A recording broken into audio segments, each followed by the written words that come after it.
Chapter 8. The Baker Street Irregulars, What Now? I asked. Toby has lost his character for infallibility. He acted according to his lights, said Holmes, lifting him down from the barrel and walking him out of the timber yard. If you consider how much creosote is carted about London in one day, it is no great wonder that our trail should have been crossed. It is much used now, especially for the seasoning of wood. Poor Toby is not to blame. We must get on the main scent again, I suppose. Yes. And, fortunately, we have no distance to go. Evidently what puzzled the dog at the corner of Knight's Place was that there were two different trails running in opposite directions. We took the wrong one. It only remains to follow the other. There was no difficulty about this. On leading Toby to the place where he had committed his fault, he cast about in a wide circle and finally dashed off in a fresh direction.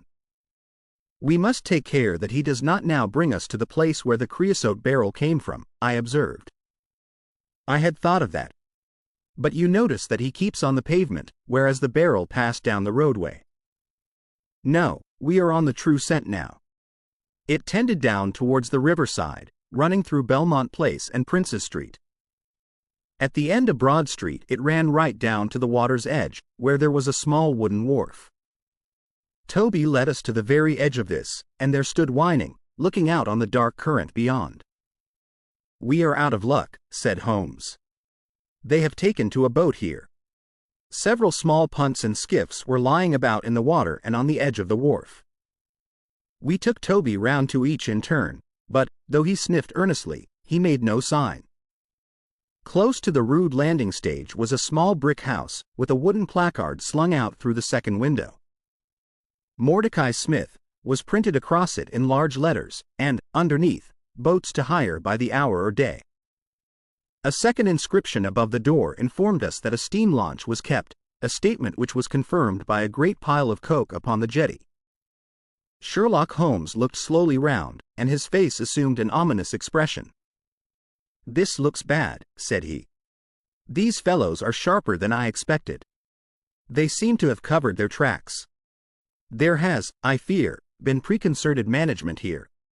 He was approaching the door of the house, when it opened, and a little, curly-headed lad of 6 came running out, followed by a stoutish, red-faced woman with a large sponge in her hand. You come back and be washed, Jack, she shouted. Come back, you young imp. For if your father comes home and finds you like that, he'll let us hear of it. Dear little chap, said Holmes, strategically. What a rosy-cheeked young rascal. Now, Jack, is there anything you would like? The youth pondered for a moment. I'd like a shillin', said he. Nothing you would like better? I'd like 2 shillin' better, the prodigy answered, after some thought. Here you are, then. Catch. A fine child, Mrs. Smith. Lor, bless you, sir, he is that, and forward. He gets almost too much for me to manage, specially when my man is away days at a time. Away, is he? Said Holmes, in a disappointed voice. I am sorry for that, for I wanted to speak to Mr. Smith. He's been away since yesterday mornin', sir, and, truth to tell, I am beginnin' to feel frightened about him. But if it was about a boat, sir, maybe I could serve as well. I wanted to hire his steam launch. Why, bless you, sir, it is in the steam launch that he has gone. That's what puzzles me, for I know there ain't more coals in her than would take her to about Woolwich and back. If he'd been away in the barge I'd thought nothin', for many a time a job has taken him as far as Gravesend, and then if there was much doin' there he might stayed over. But what good is a steam launch without coals? He might have bought some at a wharf down the river. He might, sir, but it weren't his way. Many a time I've heard him call out at the prices they charge for a few odd bags. Besides, I don't like that wooden-legged man, his ugly face and outlandish talk. What did he want always knockin' about here for? A wooden-legged man? Said Holmes, with bland surprise. Yes, sir, a brown, monkey-faced chap that's called more'n once for my old man. It was him that roused him up yesternight, and, what's more, my man knew he was comin', for he had steam up in the launch. I tell you straight, sir, I don't feel easy in my mind about it. But, my dear Mrs. Smith, said Holmes, shrugging his shoulders, you are frightening yourself about nothing. How could you possibly tell that it was the wooden-legged man who came in the night? I don't quite understand how you can be so sure. His voice, sir. I knew his voice, which is kind o' thick and foggy. He tapped at the winder, about 3 it would be. Show a leg, matey, says he, time to turn out guard. My old man woke up Jim, that's my eldest, and away they went, without so much as a word to me. I could hear the wooden leg clackin' on the stones. And was this wooden-legged man alone? Couldn't say, I am sure, sir. I didn't hear no one else. I am sorry, Mrs. Smith, for I wanted a steam launch, and I have heard good reports of the, let me see, what is her name? The Aurora, sir. Ah! She's not that old green launch with a yellow line, very broad in the beam? No, indeed. She's as trim a little thing as any on the river. She's been fresh painted, black with 2 red streaks. Thanks. I hope that you will hear soon from Mr. Smith. I am going down the river, and if I should see anything of the Aurora I shall let him know that you are uneasy. A black funnel, you say? No, sir. Black with a white band. Ah, of course. It was the sides which were black. Good morning, Mrs. Smith. There is a boatman here with a wherry, Watson. We shall take it and cross the river. The main thing with people of that sort, said Holmes, as we sat in the sheets of the wherry, is never to let them think that their information can be of the slightest importance to you. If you do, they will instantly shut up like an oyster. If you listen to them under protest, as it were, you are very likely to get what you want. Our course now seems pretty clear, said I. What would you do, then? I would engage a launch and go down the river on the track of the Aurora. My dear fellow, it would be a colossal task. She may have touched at any wharf on either side of the stream between here and Greenwich. Below the bridge there is a perfect labyrinth of landing places for miles. It would take you days and days to exhaust them if you set about it alone. Employ the police, then. No. I shall probably call Athelney Jones in at the last moment. He is not a bad fellow, and I should not like to do anything which would injure him professionally. But I have a fancy for working it out myself, now that we have gone so far. Could we advertise, then, asking for information from wharfingers? Worse and worse. Our men would know that the chase was hot at their heels, and they would be off out of the country. As it is, they are likely enough to leave, but as long as they think they are perfectly safe they will be in no hurry.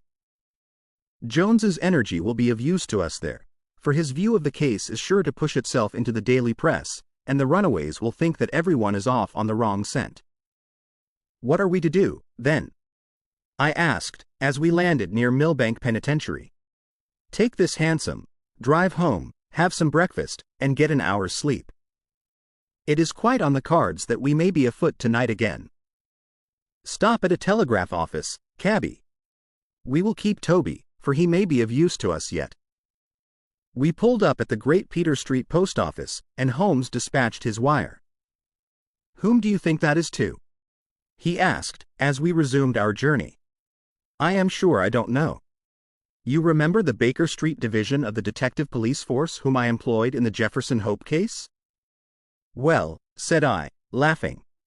This is just the case where they might be invaluable. If they fail, I have other resources, but I shall try them first. That wire was to my dirty little lieutenant, Wiggins, and I expect that he and his gang will be with us before we have finished our breakfast. It was between 8 and 9 o'clock now, and I was conscious of a strong reaction after the successive excitements of the night. I was limp and weary, befogged in mind and fatigued in body. I had not the professional enthusiasm which carried my companion on, nor could I look at the matter as a mere abstract intellectual problem. As far as the death of Bartholomew Sholto went, I had heard little good of him, and could feel no intense antipathy to his murderers. The treasure, however, was a different matter. That, or part of it, belonged rightfully to Miss Morstan. While there was a chance of recovering it, I was ready to devote my life to the one object. True, if I found it, it would probably put her forever beyond my reach. Yet it would be a petty and selfish love which would be influenced by such a thought as that. If Holmes could work to find the criminals, I had a tenfold stronger reason to urge me on to find the treasure. A bath at Baker Street and a complete change freshened me up wonderfully. When I came down to our room, I found the breakfast laid and Holmes pouring out the coffee. "Here it is," said he, laughing, and pointing to an open newspaper. "The energetic Jones and the ubiquitous reporter have fixed it up between them. But you have had enough of the case. Better have your ham and eggs first." I took the paper from him and read the short notice, which was headed, "Mysterious Business at Upper Norwood." "About 12 o'clock last night," said the Standard, "Mr. Bartholomew Sholto, of Pondicherry Lodge, Upper Norwood, was found dead in his room under circumstances which point to foul play. As far as we can learn, no actual traces of violence were found upon Mr. Sholto's person, but a valuable collection of Indian gems which the deceased gentleman had inherited from his father has been carried off. The discovery was first made by Mr. Sherlock Holmes and Dr. Watson, who had called at the house with Mr. Thaddeus Sholto, brother of the deceased. By a singular piece of good fortune, Mr. Athelney Jones, the well-known member of the detective police force, happened to be at the Norwood police station and was on the ground within half an hour of the first alarm. His trained and experienced faculties were at once directed towards the detection of the criminals, with the gratifying result that the brother, Thaddeus Sholto, has already been arrested, together with the housekeeper, Mrs. Burnstone, an Indian butler named Lal Rao, and a porter, or gatekeeper, named McMurdo. It is quite certain that the thief or thieves were well acquainted with the house, for Mr. Jones's well-known technical knowledge and his powers of minute observation have enabled him to prove conclusively that the miscreants could not have entered by the door or by the window, but must have made their way across the roof of the building, and so through a trapdoor into a room which communicated with that in which the body was found. This fact, which has been very clearly made out, proves conclusively that it was no mere haphazard burglary. The prompt and energetic action of the officers of the law shows the great advantage of the presence on such occasions of a single vigorous and masterful mind. We cannot but think that it supplies an argument to those who would wish to see our detectives more decentralized, and so brought into closer and more effective touch with the cases which it is their duty to investigate. "Isn't it gorgeous?" said Holmes, grinning over his coffee cup. "What do you think of it?" "I think that we have had a close shave ourselves of being arrested for the crime." "So do I. I wouldn't answer for our safety now, if he should happen to have another of his attacks of energy." At this moment there was a loud ring at the bell, and I could hear Mrs. Hudson, our landlady, raising her voice in a wail of expostulation and dismay. "By heaven, Holmes," I said, half rising, "I believe that they are really after us." "No, it's not quite so bad as that. It is the unofficial force, the Baker Street irregulars." As he spoke, there came a swift pattering of naked feet upon the stairs, a clatter of high voices, and in rushed a dozen dirty and ragged little street Arabs. There was some show of discipline among them, despite their tumultuous entry, for they instantly drew up in line and stood facing us with expectant faces. One of their number, taller and older than the others, stood forward with an air of lounging superiority which was very funny in such a disreputable little carecrow. "Got your message, sir," said he, and brought him on sharp. "3 bob and a tanner for tickets." "Here you are," said Holmes, producing some silver. "In future they can report to you, Wiggins, and you to me. I cannot have the house invaded in this way. However, it is just as well that you should all hear the instructions. I want to find the whereabouts of a steam launch called the Aurora, owner Mordecai Smith, black with 2 red streaks, funnel black with a white band. She is down the river somewhere. I want one boy to be at Mordecai Smith's landing stage opposite Millbank to say if the boat comes back. You must divide it out among yourselves, and do both banks thoroughly. Let me know the moment you have news. Is that all clear?" "Yes, Governor," said Wiggins. The old scale of pay, and a guinea to the boy who finds the boat. Here's a day in advance. Now off you go. He handed them a shilling each, and away they buzzed down the stairs, and I saw them a moment later streaming down the street. If the launch is above water, they will find her, said Holmes, as he rose from the table and lit his pipe. They can go everywhere, see everything, overhear everyone. I expect to hear before evening that they have spotted her. In the meanwhile, we can do nothing but await results. We cannot pick up the broken trail until we find either the Aurora or Mr. Mordecai Smith. Toby could eat these scraps, I dare say. Are you going to bed, Holmes? No, I am not tired. I have a curious constitution. I never remember feeling tired by work, though idleness exhausts me completely. I am going to smoke and to think over this queer business to which my fair client has introduced us. If ever man had an easy task, this of ours ought to be. Wooden-legged men are not so common, but the other man must, I should think, be absolutely unique. That other man again. I have no wish to make a mystery of him, to you, anyway. But you must have formed your own opinion. Now, do consider the data. Diminutive footmarks, toes never fettered by boots, naked feet, stone-headed wooden mace, great agility, small poisoned darts. What do you make of all this? A savage, I exclaimed. Perhaps one of those Indians who were the associates of Jonathan Small. Hardly that, said he. When first I saw signs of strange weapons, I was inclined to think so, but the remarkable character of the footmarks caused me to reconsider my views. Some of the inhabitants of the Indian peninsula are small men, but none could have left such marks as that. The Hindu proper has long and thin feet. The sandal-wearing Mohammedan has the great toe well separated from the others, because the thong is commonly passed between. These little darts, too, could only be shot in one way. They are from a blowpipe. Now, then, where are we to find our savage? South American, I hazarded. He stretched his hand up, and took down a bulky volume from the shelf. This is the first volume of a gazetteer which is now being published. It may be looked upon as the very latest authority. What have we here? Andaman Islands, situated 340 miles to the north of Sumatra, in the Bay of Bengal. Hum. What's all this? Moist climate, coral reefs, sharks, Port Blair, convict barracks, Rutland Island, cottonwoods. Ah, here we are.